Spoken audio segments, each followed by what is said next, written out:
meus queridos, tudo bem com vocês? Como passaram essa semana? Semana intensa! Semana de Libertadores, Copa Sul-Americana e um amistosinho aí que, se Deus quiser, se ele for jogar, amém. Se não jogar, também tudo bem, né? De acesso negado a acesso garantido, de eliminações, de sufoco, tudo aqui nesse vídeo para você ficar ligado do que de melhor aconteceu na sexta rodada da fase de grupos da Libertadores e da Copa Sul-Americana. E como eu falei, tem um amistosinho aí pra gente comentar também. Então, cara, fica aí no vídeo até o final, se inscreve no canal, dá essa força. Eu vou falar do seu time aqui nesse vídeo, então fica aqui, né, para você acompanhar o que eu achei da partida do seu clube do coração. Mas é isso, cara, né? Tivemos eliminações de brasileiros classificados, uma fase de grupos muito difícil para os brasileiros na Copa Sul-Americana, da Libertadores também, mas com algumas campanhas, né, mais, né, saidinhas ali, mais distantes do restante. Na Sul-Americana, por exemplo, a gente teve um clube só na liderança, né, só o Fluminense. Na Libertadores, 3 clubes brasileiros conseguiram ficar na liderança de seus grupos. Bom, cara, se acomode no sofá, fica bem de boa aí, você vai acompanhar o melhor programa do YouTube sobre o futebol brasileiro. Eu garanto isso pra você, tá? Se não for, você pode deixar aqui nos comentários que eu vou respeitar a sua opinião, obviamente. Se ela vier, com também bastante respeito. Bom, vamos começar então pelos jogos de terça-feira. Na terça-feira, o São Paulo recebeu a equipe do Talleres da Argentina e venceu por 2-1. Não foi um jogo espetacular do São Paulo, né? A vitória era mais provável do soberano. O São Paulo iria vencer, na minha opinião, o Talleres com muita tranquilidade, mas assim, encontrou mais dificuldade do que se esperava na partida. Venceu por 2-1, fez o primeiro gol no meio do primeiro tempo com o Sabino, conseguiu levar o empate do Girotti ainda na primeira etapa também, e no segundo tempo, no finalzinho do segundo tempo, o Luciano conseguiu decretar a vitória para o São Paulo. Depois do gol ainda teve ali um entreveiro entre o Navarro e o Bobadilla, que, enfim, virou um telefone sem fio. Um time fala uma coisa, o outro time fala outra coisa. Eu acho que é um momento perfeito para a gente começar a colocar um pouquinho mais de consciência na mão dos nossos clubes, porque, cara, não dá para passar pano numa situação dessa se realmente aconteceu, né? Não dá para o São Paulo esconder isso se realmente aconteceu também. Eu acho que isso tem que ser colocado para jogo, para a torcida, tem que ser afastado sim, porque é uma atitude muito ruim de um clube brasileiro. A gente, como futebol brasileiro, está lutando bastante, há muito tempo, com a Conmebol, por mais respeito, por mais combate ao racismo, pela discriminação social e racial. E aí, quando um clube brasileiro faz isso, a gente vai colocar panos quentes, vai passar a mão na cabeça? Não é o certo. Mas o São Paulo consegue essa boa vitória contra o Talleres, avança em primeiro do seu grupo, né? O Aliança Lima, não, o próprio Libertad avançou na segunda colocação. Foi uma campanha bem ruim do Talleres nessa Libertadores, né? O São Paulo conseguiu, como eu falei, passar com muita tranquilidade, tinha 2 jogos em casa para encerrar a fase de grupos, iria avançar. Eu acho que fica ali o gostinho só de não ter conseguido a melhor campanha geral. Também na terça-feira, o Vasco venceu o Melgar por 3-0. Rayan, Paulo Henrique e Verratti fizeram os gols do Gigante da Colina, né? Esse resultado, infelizmente, não conseguiu deixar o Vasco fora dos playoffs. Vai ter mais 2 jogos além das oitavas, né? Se classificar, obviamente, nos playoffs. Mas foi um bom jogo do Vasco, tá? Conseguiu se defender, conseguiu atacar, conseguiu muito bem no primeiro tempo, fazendo os 3 gols logo de cara na primeira etapa. Depois só se segurou e conseguiu sair com essa boa vitória do São Januário. Vai enfrentar uma pedreira nos playoffs, que é o Independiente Del Valle, que fez uma campanha um pouco ruim, sim, na fase de grupos, mas caiu num grupo muito embolado com o River Plate, Barcelona de Guayaquil, né? Então vai ser um time aí interessante a gente acompanhar por conta disso, né? São times, o Independiente Del Valle e o Vasco, por exemplo, são times muito semelhantes na questão de saída de jogo, trabalho com a bola, posse de bola, triangulação. É um jogo interessante para a gente acompanhar. Na terça-feira, o Botafogo conseguiu se garantir na Libertadores, vencendo a Universidade de Chile por 1-0. O gol foi marcado pelo Igor Jesus, que deve estar de saída depois do Mundial de Clubes por Nottingham Forest.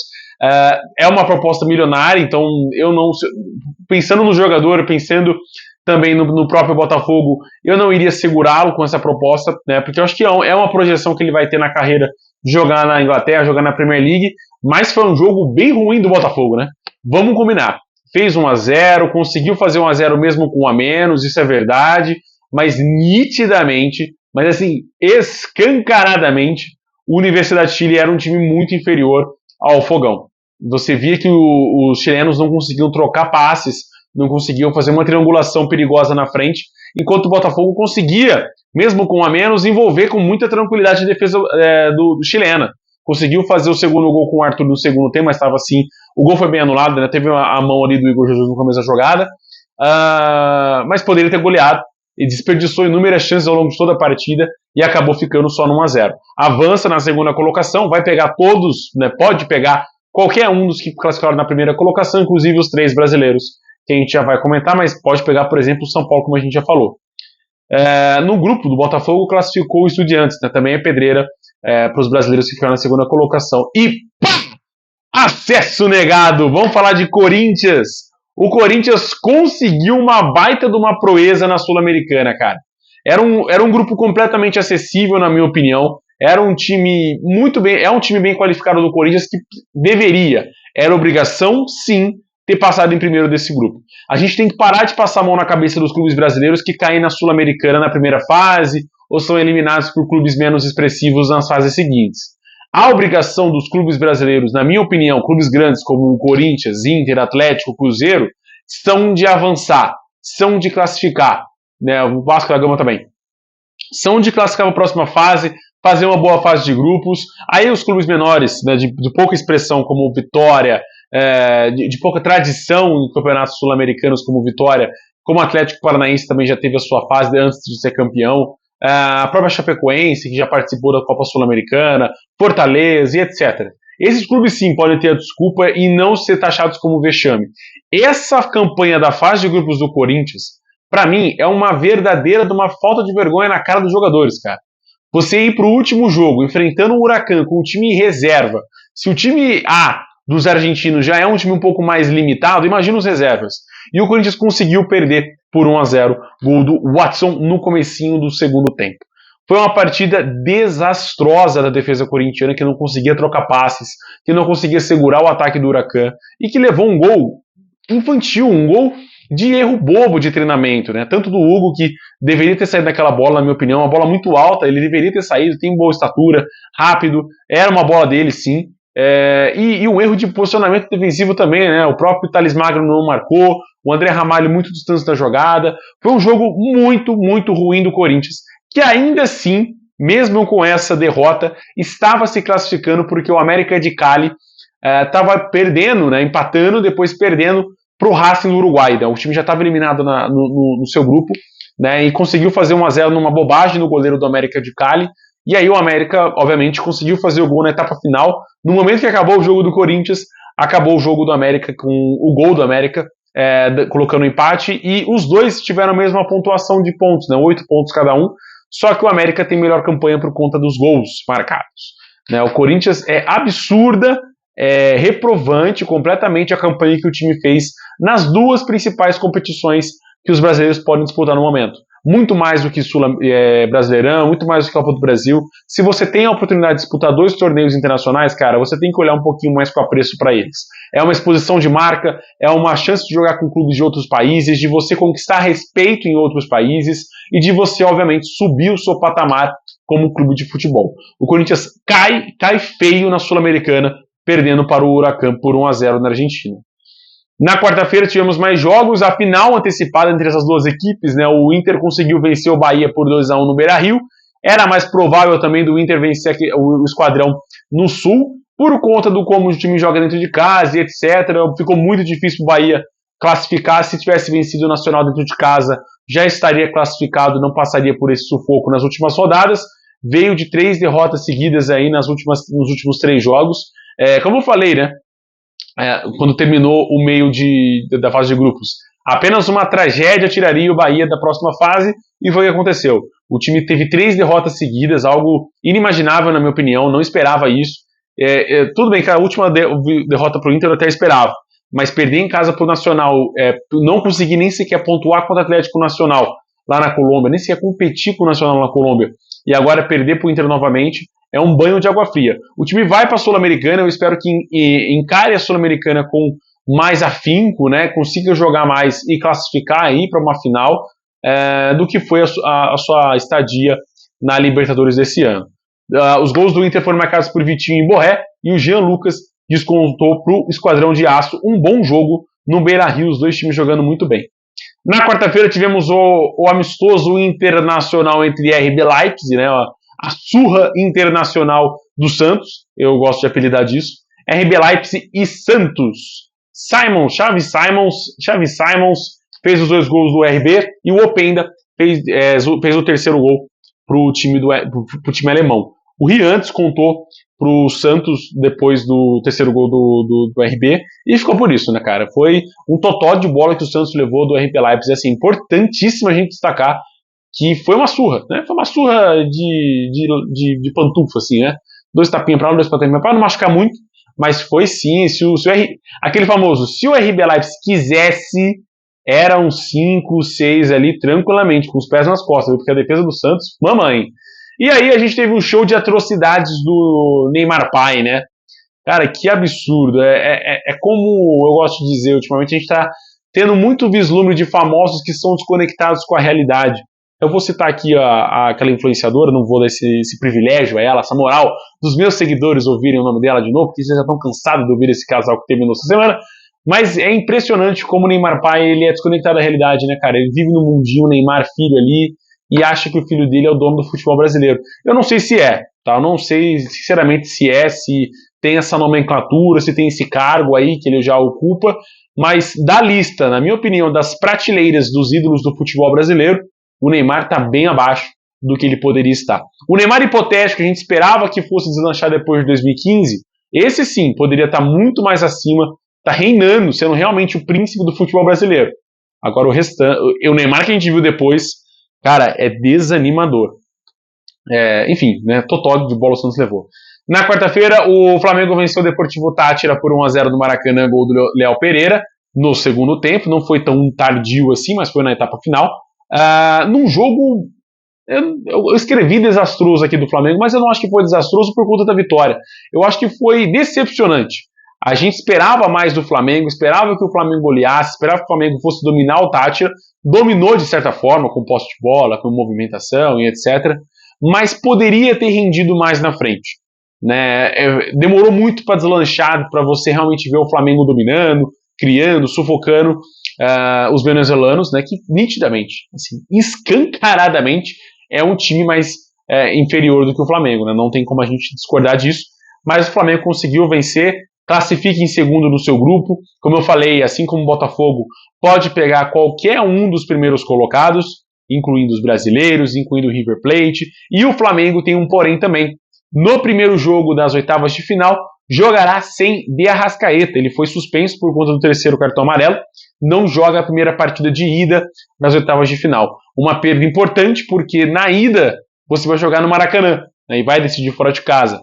Então o Flamengo pode ter um revés aí dentro de casa nessa partida de ida das oitavas de final, o que seria, na minha opinião, desastroso, porque é um time que tá faltando engrenar, cara. Eu acho que se tiver uma chavinha para ligar no Flamengo depois do Mundial de Clubes, ou provavelmente no Mundial de Clubes, esse time vai deslanchar assim ao longo do ano, porque parece que tem uma represa contendo uma avalanche ali, de uma tsunami, uma onda gigantesca, que quando esse time realmente conseguir fazer isso, vai deslanchar, vai arrasar, vai ser um timaço no futebol brasileiro. Também na quarta-feira tivemos o último jogo de Estevão com a camisa do Palmeiras. Foi na goleada por 6-0 do Palmeiras em cima do Sporting Cristal do Peru. Foi um jogaço do Palmeiras. Eu acho que, por mais que a gente notasse alguns certos momentos um ritmo de treino mais devagar, né, levando a partida um pouquinho mais tranquilo, o começo de jogo do Verdão foi avassalador. Foram 25, 20 minutos de pressão, de jogadas criadas, de boas defesas do goleiro do Sporting Cristal. Mas o gol só foi sair com um craque palmeirense que está indo para o Chelsea, está virando londrino, que conseguiu fazer o primeiro gol na partida, o seu quarto gol na Libertadores, é um dos artilheiros da edição. Depois Flaco Lopes, que também é um dos artilheiros, fez 2 gols. Rafael Veiga num golaço de falta, Paulinho marcando também o primeiro gol dele com a camisa do Palmeiras, e Facundo Torres fechou a goleada em 6-0. Bom jogo do Verdão no Allianz Parque, avança com 100% de campanha de favoritismo, de aproveitamento na campanha de fase de grupos dessa edição de Libertadores, 18 pontos, sobrando em relação aos seus rivais do grupo, né? O Cerro Porteño, se eu não me engano, foi o pior segundo colocado com 7 pontos, então 11 pontos de vantagem o Palmeiras teve em relação aos seus rivais, tem a melhor campanha, se avançar até a semifinal, vai decidir todos os jogos em seus domínios no Allianz Parque. Na quarta-feira também, ufa, Cruzeiro, até que enfim, cara, a tortura para vocês, jogadores, até comissão técnica, dirigente, torcedor, acabou, né? Porque parecia isso. Parecia que o Cruzeiro foi obrigado a jogar a Copa Sul-Americana. Colocaram o Cruzeiro lá e falaram: você vai jogar essa competição, sim senhor. Porque parece que foi isso, cara. O Cruzeiro jogou com uma completa falta de vontade essa competição. É uma das piores campanhas que eu já vi de um clube grande numa competição na Sul-Americana. Não esperava que o Cruzeiro fosse, inclusive, mais longe na competição, sendo até campeão, mas cai de maneira precoce e vexatória. Esse 0x0 contra o União Santa Fé aqui é desanimador, cara. Eu esperava que o Cruzeiro fosse jogar bem, até para encerrar com chave de ouro, etc., com louros, mas não aconteceu. Foi com o time reserva também, um time bem mexido. Acho que até por isso o Cruzeirão foi mal nesse jogo. Mal ainda, a gente tem que falar de Lucas Arcanjo, né? Meu amigo, aonde estava a sua cabeça no jogo entre a Universidade Católica, a Universidade de Quito e Vitória? Era o jogo da vida do Leão da Barra. O empate estava classificando o Vitória para a próxima fase, para os playoffs, né, da Sul-Americana. A Universidade de Chile, de Quito, nunca tinha vencido nenhum brasileiro na sua história, em todas as competições que disputou. Nunca tinha havido nenhuma vitória em cima de um brasileiro. E aí, cara, no finalzinho, do meio pro final do segundo tempo, o Baralhas recuou a bola pro Lucas Arcanjo, porque estava um jogo muito sonolento, muito suave, muito tranquilo, friozinho ali, aquele joguinho que já estava garantido, o Vitória ia tomar susto, a Universidade de Quito não ia também ir muito para cima, isso é uma coisa mais contida. Aí o Baralhas recuou a bola pro Lucas Arcanjo, goleirão do Vitória, o cara simplesmente me fura, e a bola vai morrer no gol. Foi isso o lance da partida. Óbvio que ele fez boas defesas ao longo do jogo, foi importante e tal. Foi importante também na fase de grupos como um todo, mas, cara, no último jogo acontecer isso é pra coroar, cara. Também foi uma campanha muito ruim do Vitória, perdeu muitos pontos em casa, empatou muitos jogos. Se eu não me engano, venceu perdeu dois com esse jogo, e empatou o restante, empatou 3, né? Então, cara, acho que esses 2 empatou dentro de casa. Cara, tinha vencido o Cerro Largo no Uruguai, cara, tava tudo encaminhadinho pro Vitória classificar com mérito, sabe? Um time que jogou bem ali nos últimos jogos, mas conseguiu ser eliminado com esse vacilo monumental do seu goleiro. Fica pelo caminho, mas não esperava que o Vitória fosse muito longe, não, no seu grupo, por conta das dificuldades, altitude, estreia, nervosismo. Isso tudo sem colocado. Tomara que o Vitória agora coloque seu foco total no Brasileirão e consiga se recuperar o mais breve possível, porque é um bom time. Tava jogando bem o Campeonato Baiano, tem que recuperar só a confiança aí pro restante do ano. Na quinta-feira, olha, quem assistiu os jogos da Sul-Americana, exceção do Fluminense, mas Grêmio e Atlético, cara, você aí perdeu uns 5 aninhos de vida, viu? Porque, cara, cada joguinho que, pelo amor dos meus filhinhos. O Grêmio venceu o Sportivo Luquenho por 1x0 na Arena do Grêmio, precisava fazer 3x0 para classificar em primeiro. O Sportivo Luquenho fez um pênalti no primeiro tempo. Teve um jogador expulso no comecinho do segundo tempo. Teve outro jogador expulso no meio do segundo tempo. Tomou o gol do Grêmio. Estava jogando completamente varziano, pouco se ligando para a marcação. Perdidinho na marcação dentro da área. Teve um momento no final do jogo que o Grêmio tinha acho que uns 8 na área e o Sportivo tinha 3. Estava uma marcação pífia. O Grêmio não conseguiu fazer gol no jogo. Não conseguiu, quase que sai 0x0. Se não fosse o jovem Riquelme, que foi chamado às pressas para jogar essa partida, assim, não tô zoando. Pega a entrevista coletiva, a entrevista depois dele pós-jogo. Ele tava de boa em casa, jogando videogames. Aí a comissão técnica do Grêmio ligou pra ele e falou: queridão, o que você tá fazendo aí? Ah, jogando? Tá. Quer jogar um joguinho hoje real aqui? Vai ter um jogo aqui 7 horas da noite, na arena. Bora jogar, pô. Bora fazer ali um númerozinho, entrar no segundo tempo e tal. Foi isso, cara. Mano, é vexatório o que o Grêmio se transformou ao longo da temporada. Começou o Gaúcho, como eu falei, muito bem, desempenhando bem, chegando na final com autoridade, com possibilidade de ser campeão, obviamente, porque os 2 jogos com o Inter foram um massacre. Mas jogando bem, ali um futebol legal. Depois disso, depois da derrota pro Inter na final do Gaúcho, foi ladeira abaixo, assim, e assim, bem escorregadio mesmo, sabe? Sem freio, tá indo sem freio o Grêmio. Absurdo essa esse jogo em específico. Não, a vitória até que foi boa, tal, venceu, mas, cara, o jogo em si, a falta de efetividade do ataque gremista é assustadora. Também na quinta-feira, e aí que não faltou efetividade, foi o Racing, né, que fez um golaço no final do jogo em cima do Fortaleza por 1-0. Né, o Fortaleza classificou porque o Colo-Colo conseguiu fazer um milagre no último jogo e vencer o Atlético Bucaramanga por 1-0. Mas assim, cara, foi um jogo ok do Fortaleza.